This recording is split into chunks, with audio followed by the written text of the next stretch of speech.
ভাল খবৰ পালোঁ ভেঞ্চাৰ স্কুলৰ শিক্ষকবিলাকে 1-1-2006 চনৰ আগত স্থাপিত নিম্ন প্ৰাথমিকৰ পৰা মহাবিদ্যালয় পৰ্যায়লৈকে সকলোবিলাক শিক্ষানুষ্ঠানক মাননীয় মুখ্যমন্ত্ৰী মহোদয় নেতৃত্বাধীন বিজেপি চৰকাৰখনে মানে প্ৰাদেশিকৰণ কৰিব।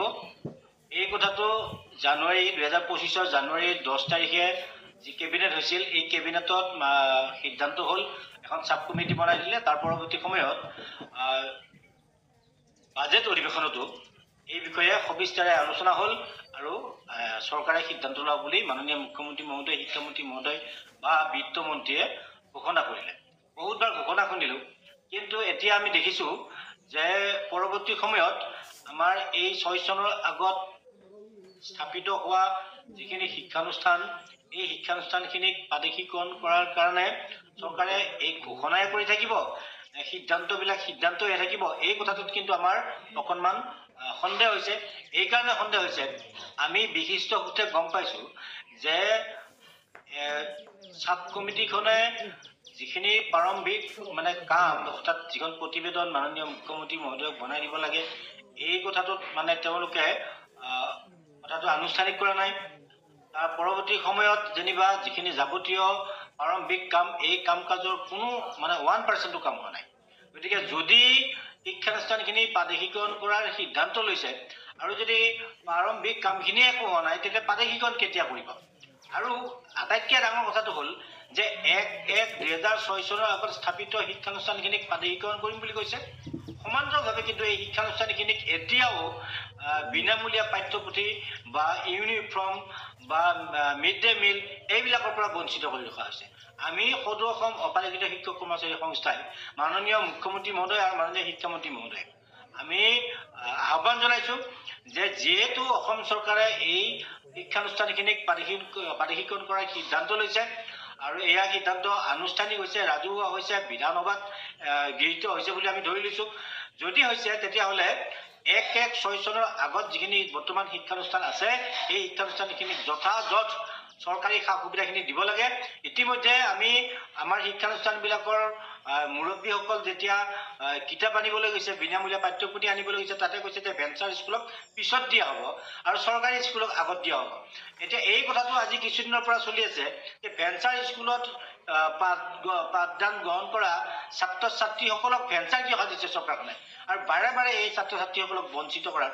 এতিয়া এপ্ৰিলৰ প্ৰায় প্ৰথম সপ্তাহৰ পৰাই সকলোবোৰ শিক্ষানুষ্ঠানত পাঠদান আৰম্ভ হৈছে, কিন্তু ভেঞ্চাৰ স্কুলৰ শিক্ষানুষ্ঠানত ছাত্ৰ ছাত্ৰীসকলক কিতাপ যোগান ধৰিব নোৱাৰাৰ কাৰণে বা কিতাপ দিব নোৱাৰাৰ কাৰণে শিক্ষক আৰু ছাত্ৰ ছাত্ৰী উভয়ে মানে সাংঘাতিক ধৰণে সংকটত পৰিছে। ইমান বৈষম্য কিয়? সমান্তৰালভাৱে কিন্তু এই যিবিলাক LP আৰু ME স্কুল আছে, এই LP ME স্কুল যিখিনি শিক্ষানুষ্ঠান 6 চনৰ আগত স্থাপিত আৰু বৰ্তমান চলি আছে, এই শিক্ষানুষ্ঠানখিনিৰ ছাত্ৰ ছাত্ৰীক মিড ডে মিল দিব লাগে। আমি সদৌ অসম অপাৰেজিত শিক্ষক কৰ্মচাৰী সংস্থাই দাবী জনাইছোঁ চৰকাৰৰ ওচৰত। সমান্তৰালভাৱে যিখিনি শিক্ষানুষ্ঠান 6 চনৰ আগত স্থাপিত বুলি ইতিমধ্যে চৰকাৰে মানে মহাবিদ্যালয়খিনি বা হায়াৰ ছেকেণ্ডাৰী বা ছিনিয়ৰ ছেকেণ্ডাৰী, এইখিনিকো যিটো ছাত্ৰীসকলক যিটো নিযুত মাইনা, এই নিযুত মাইনাটো তেওঁলোকক দিব লাগে। এই কথাখিনি আমি সংস্থাই বাৰে বাৰে আহ্বান জনাই আহিছোঁ, চৰকাৰক অনুৰোধ জনাইছোঁ। গতিকে আমি ভাবোঁ যে এইবাৰ যিহেতু চৰকাৰে সিদ্ধান্ত কৰিছে, গতিকে ছাত্ৰ ছাত্ৰীসকলক যাতে কোনো কাৰণত এই বছৰত বঞ্চিত নকৰে। হাইস্কুলৰ ছাত্ৰীসকলক চাইকেল দিয়াৰ ব্যৱস্থা নিশ্চয় কৰিব লাগে।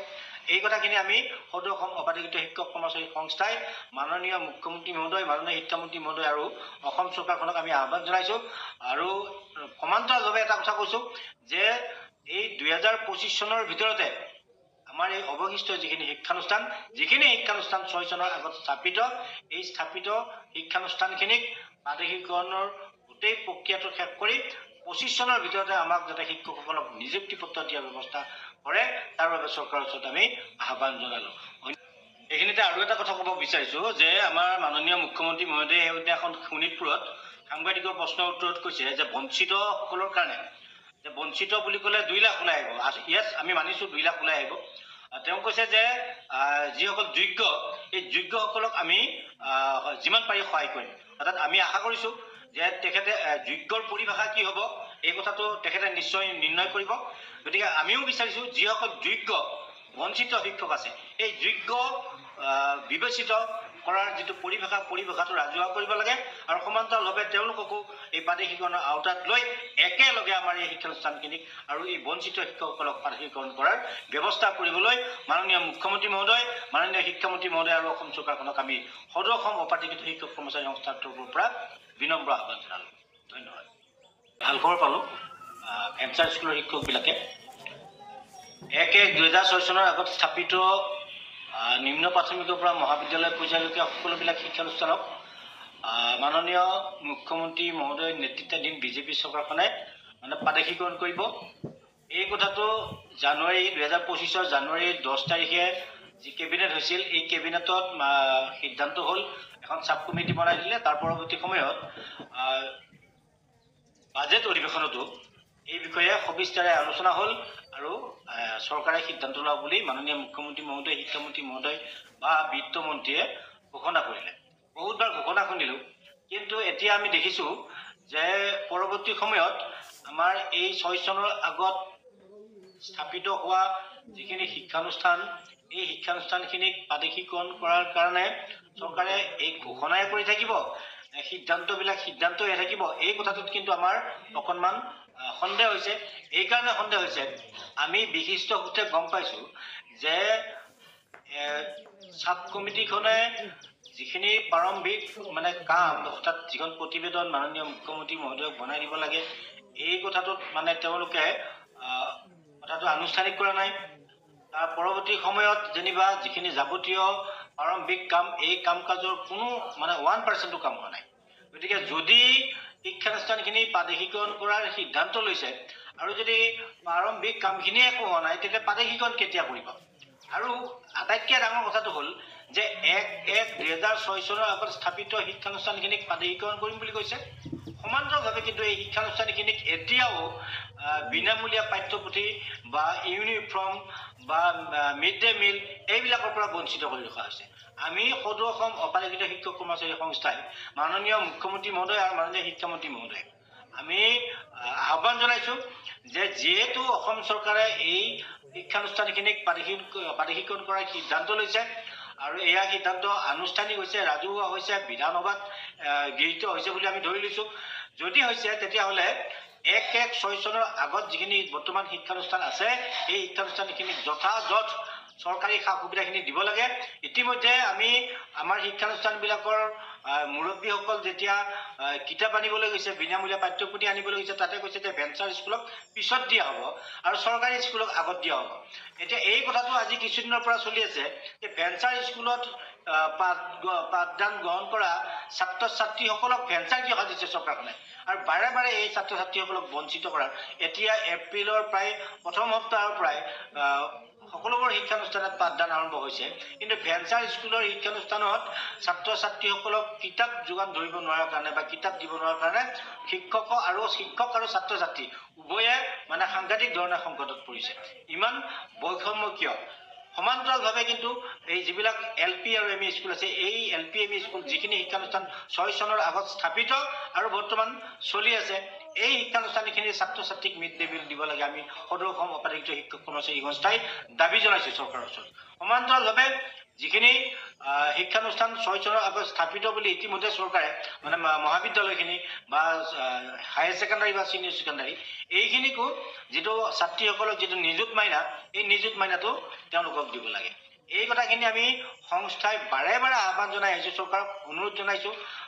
গতিকে আমি ভাবোঁ যে এইবাৰ যিহেতু চৰকাৰে সিদ্ধান্ত কৰিছে, গতিকে ছাত্ৰ ছাত্ৰীসকলক যাতে কোনো কাৰণত এই বছৰত বঞ্চিত নকৰে। হাইস্কুলৰ ছাত্ৰীসকলক চাইকেল দিয়াৰ ব্যৱস্থা নিশ্চয় কৰিব লাগে।